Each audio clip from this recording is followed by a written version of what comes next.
Right now, somewhere in the world, someone is uploading a video, someone else is sending a photo, a million people are streaming music, and billions of messages are flying back and forth every single second. That's been happening every day for decades. So where is all of it going? And why hasn't the internet run out of space yet? Most people imagine the internet like a giant hard drive floating somewhere in the sky. A massive digital storage room that keeps filling up, slowly but surely, with every meme, every email, every cat video ever uploaded. And if that were true, the math would be terrifying. Humans now create around 2.5 quintillion bytes of data every single day. That's a number so large it stops making sense. But here's the thing. That image of the internet, the giant, full-upable hard drive, is completely wrong. The internet isn't a place where data sits. It's a system of pipes that data moves through. Think of it like a road network. When millions of cars drive through a city every day, the roads don't fill up with cars permanently. Cars move. They arrive. They leave. The road just carries them from one point to another. The internet works the same way. When you send a message, your data doesn't park itself inside the internet. It travels through it, from your device to a server somewhere. And the path it used becomes free again almost immediately. The internet is not a storage device. It's a delivery system. So if data doesn't live inside the internet, where does it go? It goes to servers, physical machines, hard drives, solid-state drives, sitting inside massive buildings called data centers. Your photos on Instagram live on Meta's servers. Your emails live on Google's servers. That video you watched 3 years ago and forgot about is sitting on a drive in a warehouse somewhere, right now, waiting. And those data centers are enormous. A single Google data center can cover the size of several football fields. Microsoft, Amazon, Meta, they're all building more of them, constantly. So the question isn't really, why doesn't the internet get full? The better question is, why don't the data centers get full? And the answer to that is one of the most consistent trends in the history of technology. Storage keeps getting cheaper and denser and faster.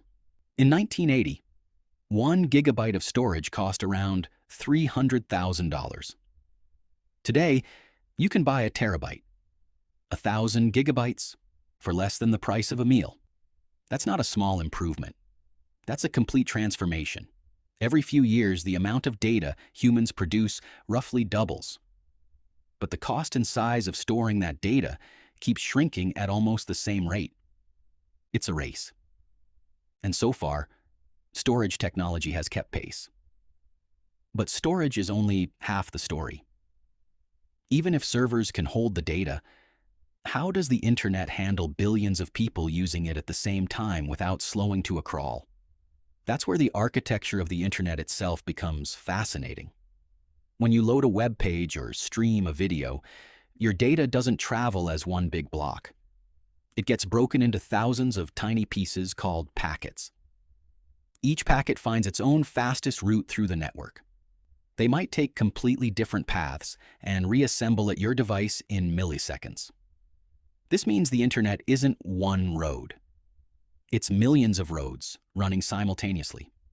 And if one road gets congested, the data reroutes automatically. There's no single bottleneck. No one pipe that everything has to squeeze through. On top of that, the data itself keeps getting more efficient. Every year, engineers find smarter ways to compress information.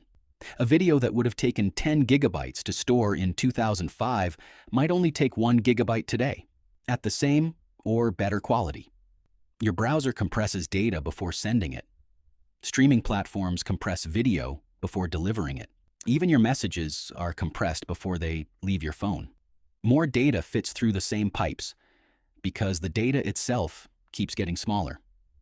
And then there's the infrastructure itself. Remember those undersea fiber optic cables? I talked about it in this video. Make sure to check it out. New ones are being laid every year. Faster cables, more cables.